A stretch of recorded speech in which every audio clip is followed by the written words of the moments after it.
So, not too long ago, I made a What Your Monster Hunter Weapon Says About You video. It's a really good video. Check it out if you haven't. But I noticed one problem. It was a weapon summarized video instead of it actually talking about what you are. Yeah, so my bad. Anyway, here's the actual What Your Monster Hunter Weapon Says About You. You like big weapons. You like big swords. You're probably a Guts fan. You're probably a great sword user in Elden Ring. You probably are just as ignorant as a hammer player. Giga Chad is what you are, but for some reason, you just seem to miss your attacks. Now, thankfully, because of Wilds, you do have better accuracy, but I definitely do see some players that play great sword in this game, and you're not fooling anyone. In my last video, I said this about you guys. I love the great sword, but my God, hit your targets. It hasn't changed. If you're in the younger generation, your favorite character is probably Hawkeye, and I mean the Marvel Rivals version. If you're in the older generation, your favorite character is probably Legolas. Tell me when I'm telling lies. You're a weeb in a sweat. There's nothing wrong with that, but you definitely try hard at everything that you do, and you feel like you are the main protagonist of your own story. Keep doing what you need to do, Hunter. We love you for it all the same. You play tanks in any team game there is in existence. I guarantee you that your favorite character is probably Reinhardt. Your favorite character is probably Captain America or Doctor Strange. Anything with a damn shield that you can protect yourself and your allies with, you're gonna use it. And you just like to poke things. Annoyingly so. You have a love for music more than the average person should, and you play support classes in anything that you do. So guess what? The hunting horn is a perfect combination for you. You play music because it makes you happy, it makes you sad, it makes you giggle, it makes you cry. Any type of emotions that you can bring out with music, that's why you love it. And guess what? The hunting horn can do the exact same thing, only instead of emotions, it's status buffs. And like hammer players, you also play a little bit ignorantly. You can't tell me that this is not a bunking weapon. And speaking of the hammer, you're ignorant. You're a caveman. You're the personification of this. You're the type of person where you see everybody play chess, you say F that, and you play checkers. And you know what? It's valid all the same.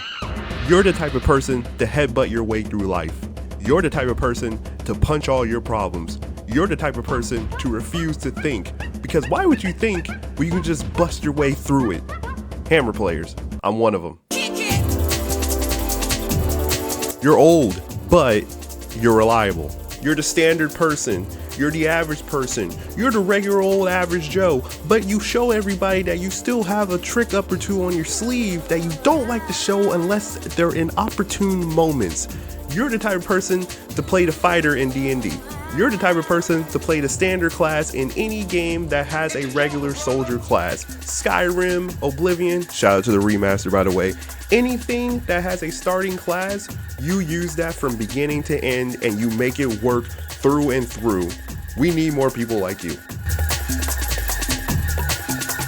You're a weeb in a sweat, and you might be possibly new to this series, because every newcomer I've seen instantly falls in love with the dual blades.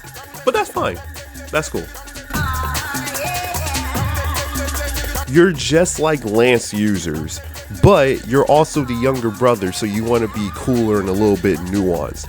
You also do like to protect people. You also like tanks in any type of game that has classes like that. But the only tanks that you're going to use are the ones that have something unique about them that you don't see in any other regular class of type of game.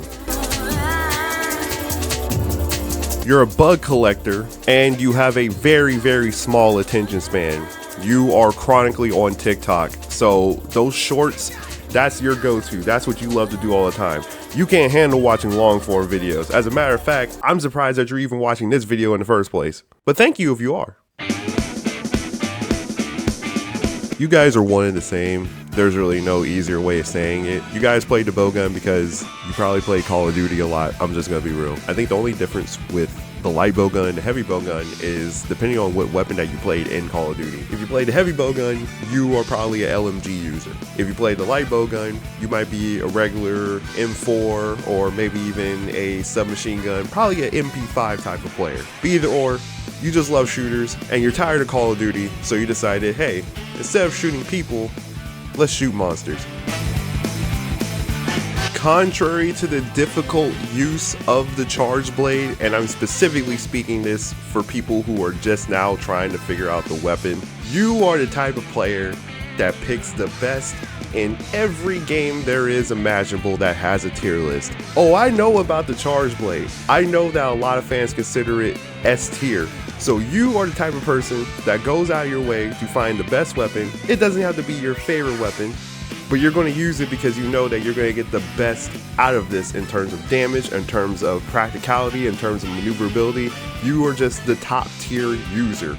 You're the type of person that picks Sergei Dragunov in Tekken 8 Season 1. You guys know what I'm talking about if you're a Tekken player. You're the type of person that plays Bison in Street Fighter 5. You're the type of person that played Luke in Season 1 of Street Fighter 6. You know where I'm getting at? You're a top tier player. You don't care about anything else but being the very best. You're Ash Ketchum. And last but not least, the switch axe. Everything that I just said about the charge blade can apply to the switch axe. The only difference is I feel like the switch axe is a little easier to use. I think it's a lot easier to use, as a matter of fact, and the explosions is just really cool.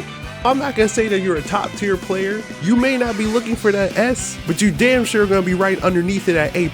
You are the type of person that just strives to be greatness, but you don't wanna cheat. As a matter of fact, let's look up a tier list right now. Just a random one. Okay, so this is the Season 2 Marvel Rivals tier list. The link for this post is gonna be down in the description if you wanna look at this and hopefully not argue with the poster. Please don't. But you notice how you see all those characters at S? Human Torch, you know, Mr. Fantastic, Loki, and then you look down at A, Captain America, Doctor Strange, Hulk, Venom. You see, the charge blade is gonna be at S, but the switch axe, you're at A. You're still very, very good, but you're not at the level of the best. And that's where you want to be at, because you're considered great, but you're not to the point where people will complain. But thankfully, this is a PvE game, so nobody's going to complain about you. But with that being said, you're also a top tier player, so. And before any of you guys come at my comments talking about how possibly incorrect I am about the fact that the switch axe is below the charge blade, I really don't care, because I don't look up tier list for Monster Hunter weapons. Argue with the wall. Thank you, and have a good day.